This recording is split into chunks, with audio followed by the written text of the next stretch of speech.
네, 안녕하세요. 증산제일교회 성도 여러분. 7월 23일 수요 성경 공부를 시작하도록 하겠습니다.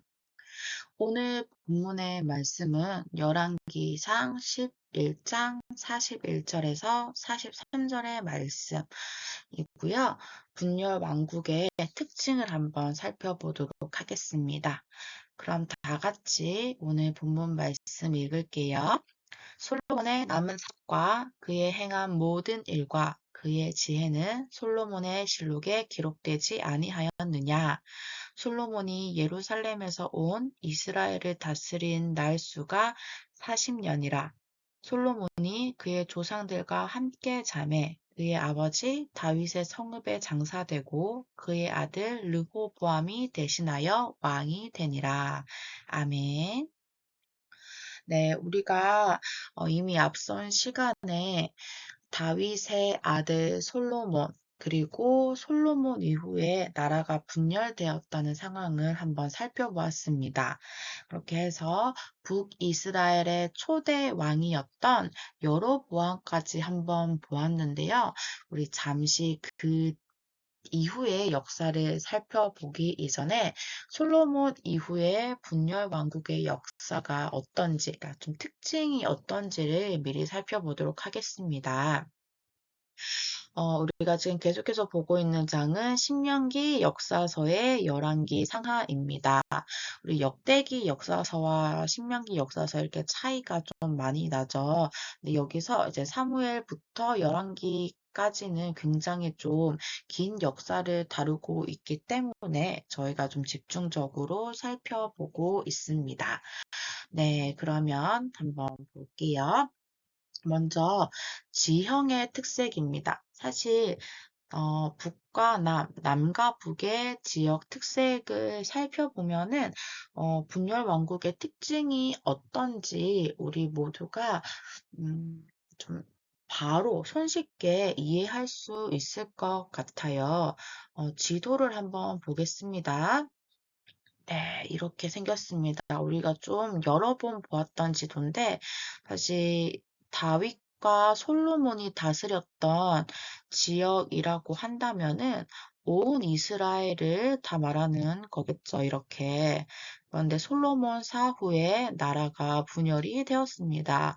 이렇게 되었죠. 복습을 한번 해볼까요?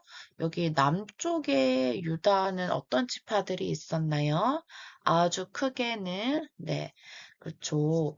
다윗 지파인 유다 지파가 있었고 사실 이쯤에 이제 시므온 지파라고 있었는데 이 지파는 유다 지파에 완전히 흡수되어 버리게 됩니다. 그래서 좀 있는 듯 없는 듯 하고요. 한 이 정도의 이제 베냐민 지파가 있어요. 네. 기억나시나요? 이 베냐민 지파가 북쪽과 남쪽의 그 경계에 있기 때문에 힘센 남유다의 그 지파와 북쪽의 대표적인 지파인 에브라임 지파 그 사이에서 되게 많이 이리저리 맡고 있었어요. 좀 완충제 역할을 한다고 보시면 되겠습니다. 이렇게 유다, 시므온, 베냐민을 제외한 나머지 모든 지파가 북쪽에 분포되어 있었다고 보시면 돼요. 이쪽에 이제 좀 단이 있었는데 이 단도 나중에 이렇게 위로 올라가게 돼버려요. 단 지파도. 그래서 이렇게 큰 지역적인 특색을 볼 수 있고요. 음, 우리 지파 다음에는 한번 살펴볼 것이 있습니다. 바로 이 지역이 어떻게 좀 보여지고 있는지를 한번 살펴봐야 될 것 같아요. 보겠습니다. 어, 남쪽을 먼저 볼게요. 이렇게 반으로 갈랐을 때 남쪽 같은 경우에는 여기로 가면 혹시 어느 지역이 있는지 아시나요? 네, 맞아요. 바로 이집트입니다. 이집트는 이렇게 또 생겼잖아요. 그래서 이게 바다 위쪽엔 바다가 있고 여기 유럽과 조금 가까운 지역이지만은 그거는 크게 생각하지 않으셔도 되고 이집트는 오랫동안 왕조를 이제 뭐 다양한 왕조가 있지만은 큰 왕조가 아주 길게 유지가 되고 있었습니다. 그리고 여기 보이죠? 이게 광야라고 되어 있죠? 그리고 여기는 사막이라고 되어 있어요. 그러니까 남유다를 사이에 남유다 그 주위에 지형을 살펴보면은 한쪽은 이집트, 그리고 광야, 그리고 이 사막 지역 때문에 남유다가 밖으로 좀 뻗어나가기가 쉽지가 않았어요. 이 말은 무슨 뜻이냐? 남유다가 굉장히 폐쇄적인 환경 속에 있었다는 것을 의미합니다. 이것은 역사에 있어서도 굉장히 중요합니다. 우리 북이스라엘 한번 살펴볼게요. 북이스라엘은 이렇게 위쪽에 있죠. 근데 이제 남유다를 보면은 이게 유다도 이제 이 바닷가 쪽과 가까운데 여기 팔레스타인이 있잖아요. 그쵸. 블레셋 지파가, 그러니까 지파라고 해야 되나? 블레셋이 있기 때문에 바다로 나가는 일이 굉장히 힘겨웠어요. 하지만 북이스라엘 같은 경우에는 바다를 바로 이렇게 국경을 맞이하고 있잖아요. 그래서 바다로 나가는 해상 무역에도 굉장히 유리했고요. 위를 살펴보면 이렇게 올라가면 또 큰 지역들, 여기 들어가도 큰 지역들이 있어요. 그러니까 뻗어나가기에 굉장히 좋은 지형을 가지고 있었어요. 그래서 북이스라엘과 남유다를 살펴볼 때 사실 언제나 강하고 언제나 더 부강했던 나라가 어떤 나라냐라고 한다면은 단연코 북이스라엘을 말할 수밖에 없습니다. 자, 그렇다면은 이러한 장점을 가진 대신에 어떤 단점이 있을까요? 네. 바로 생각해 보시면 답이 나올 거예요. 북이스라엘 같은 경우에는 굉장히 이제 개방적이기 때문에 외부의 적들의 침입에서도 어떨까요? 굉장히 자유롭습니다.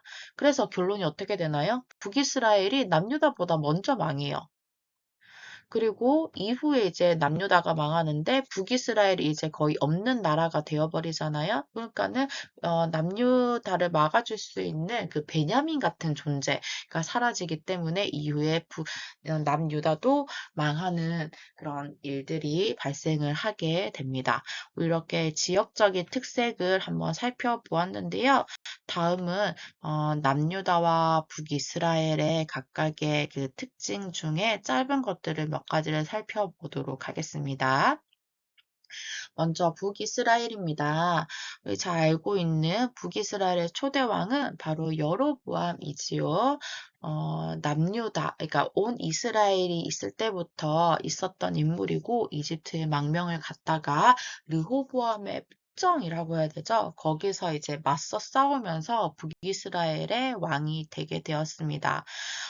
여로보암으로부터 시작된 이 나라는 꽤 오랜 시간 네, 유지가 되는데 기원 전이죠. BC 722년 그리고 이제 우리가 조금 더 정확하게 말하자면은 722년에서 721년 이런 사이에 음, 아시리아에 의해서 멸망을 하게 됩니다.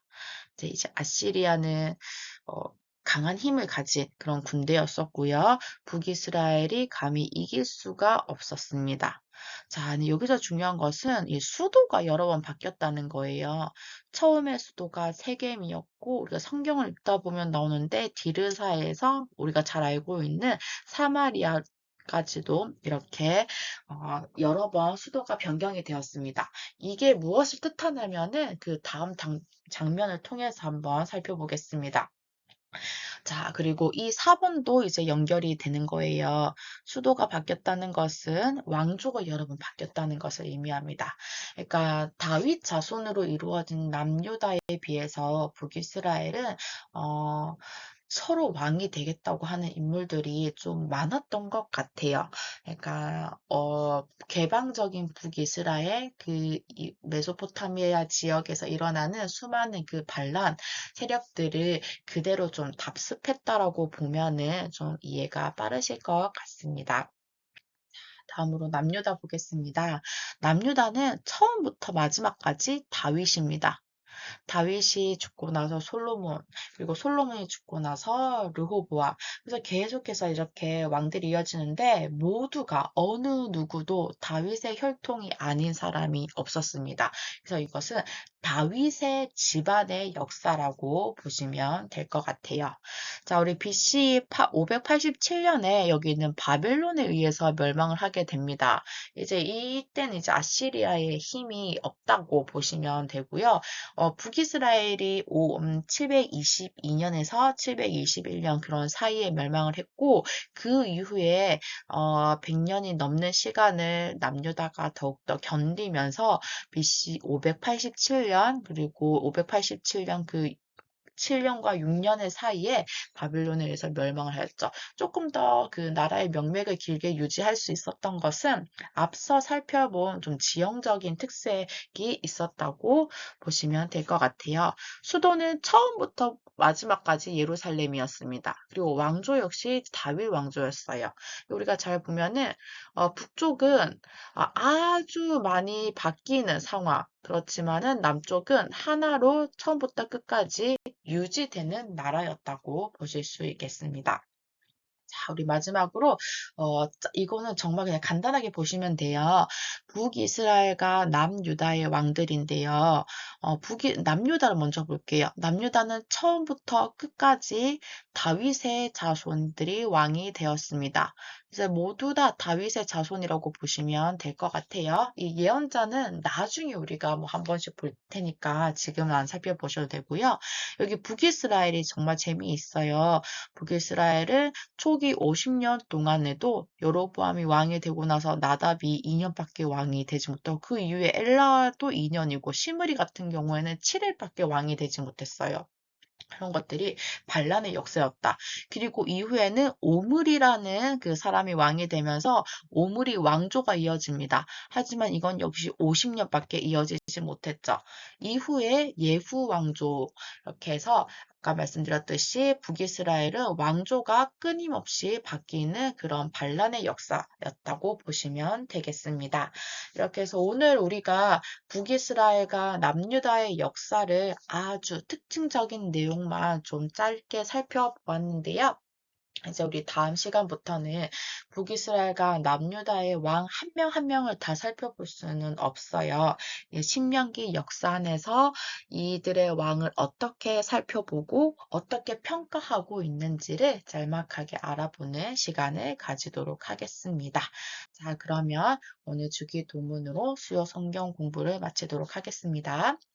하늘에 계신 우리 아버지, 아버지의 이름을 거룩하게 하시며 아버지의 나라가 오게 하시며 아버지의 뜻이 하늘에서와 같이 땅에서도 이루어지게 하소서. 오늘 우리에게 일용할 양식을 주시고 우리가 우리에게 잘못한 사람을 용서하여 준 것 같이 우리 죄를 용서하여 주시고 우리를 시험에 빠지지 않게 하시고 악에서 구하소서. 나라와 권능과 영광이 영원히 아버지의 것입니다. 아멘.